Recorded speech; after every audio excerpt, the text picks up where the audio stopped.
So the central conceit of the game is that players are adventurers exploring an absurd dungeon. And you play item cards in your inventory in front of you that represents the stuff you're carrying around, and then you use the junk in your inventory to solve encounter cards in the dungeon in the middle of the table. And collecting stuff and defeating monsters, solving quests, that sort of thing all earn you points, and the player with the most points at the end of the game wins. Hi, I'm Christina. I got conscripted into helping with this video. So let's start the game. I get to go first. So each player gets 7 cards. Look at your cards, and on your turn you can play as many tools, weapons, and treasures as you want, provided they don't exceed the weight limit of 10. You play those here on the table in front of you. So I just drew this Book of the Dead, this shovel, this sword, and a gemstone. I played these here, now they're what I'm carrying.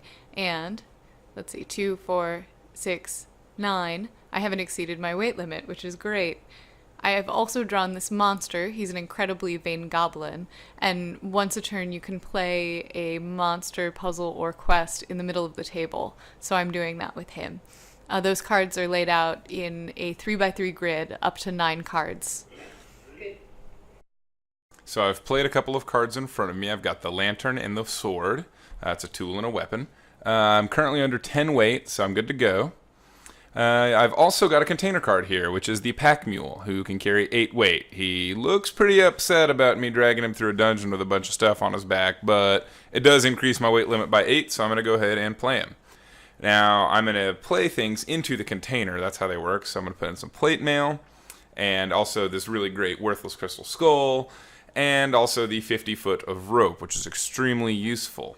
And you can lay those cards down on top of the container to show that they're in there. You can set them underneath the container, whatever floats your boat. It's that easy. So you'll notice that in addition to weight, there are other values on cards. So the sword has a weapons value of 3, and the lantern has a tool value of 2. We're currently representing those with icons.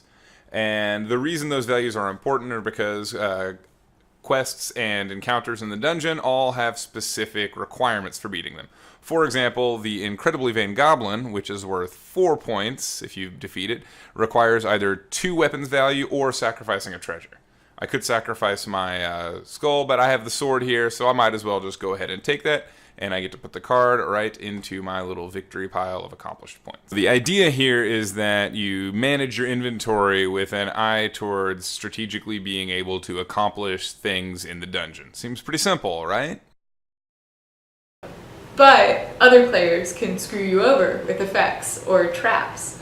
Effects change gameplay for the better or for the worse. They can make you stronger, they can make your opponents weaker, they can let you steal things from other players or destroy or alter other players' items. Traps are played in front of another player, and they typically require a certain tool value or the sacrifice of a certain card to defeat them. And the player has to solve that trap that's in front of them before they can conquer anything that's in the center of the table. So they make for pretty effective roadblocks. So I've got the trap Many Alligators here in my hand. It's worth some points if Stuart can get rid of it, but he'll have to have a lot of tools or he'll have to sacrifice the sack full of kittens to appease those hungry gators. So I'm going to play that trap on him. I am also going to play the card Do You Even Lift? On myself. This card lets me carry 4 extra weight. I feel stronger already. And just to make the trap, the gators, that much more difficult, I'm going to play Destroy on Stuart's pack mule, which moves the container, the mule, and all of the items in it to the discard pile. So, now that I'm incredibly buff, I'm going to go ahead and carry around this unmanageable amount of gold coins, which I also have in my hand. It weighs a lot, but it's also worth a huge number of points at the end of the game. I'm feeling pretty good. So I got stuck with a trap, which requires a whole bunch of tools, and I can't solve anything in the dungeon until I get rid of it, which is a huge bummer. Fortunately, on my last redraw, I pulled a bunch of tools, so I'm going to go ahead and play those now and add this card to my victory pile. This game is written as a tribute to the ridiculous and awesome things that you can find in pen and paper RPGs, but the mechanics are pretty simple and the card game plays really fast and it makes it a really fun party game. The game ends when a player solves a quest. So once that happens, all of the players add up their points totals to see who wins. As Christina said, after a quest is completed and the game has ended, all of the players add up their point totals. So you get points for all of the monsters, traps, and encounters you defeated. I'm looking at about 18 points there. And you also get points for all of the treasure, weapon, and tools that you have. And so you add up everything. Everything has got a value. Like I said, for monsters and stuff, I've got 18 points, and then I've got a whole bunch of treasure and tools and weapons here. Plus I have the Grumbling Henchman container, which is holding some extra stuff. And I've got 8, 24, 25, looks like 30, 31, 35, 38, 40 points. So I've got 40 points in my pack, and I've got 18 points of extra stuff, which is about 58 points, and that's pretty exciting. Here's a recap. On your turn, you can play items on the table in front of you. You can play traps and effects on other players at the table. You can place one encounter in the center of the table, and you can solve either a trap or an encounter, but not both. So I mentioned constraints earlier, and there are only 4 rules that apply to the overall game. The first is that you can't carry more than 10 weight by default. The second is that you can't play more than one encounter in the card in the dungeon on your turn.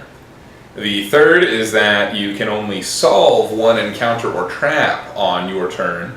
And the fourth rule is that you can't play an encounter on your turn and then solve it that turn, to keep people from, being like, hey, I play this and then I take it, and I play this and then I take it. That's obnoxious. I hate that. This game doesn't allow that.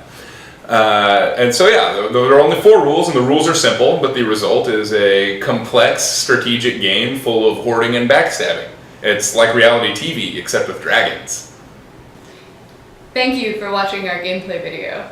We're a very small independent tabletop game publishing company based out of St. Louis, and your support and feedback are critical to us publishing a version of this fantastic game. If you haven't already done so, you can pre-order a copy for $20 by visiting the Kickstarter page, which is linked below. Thanks! Thank you.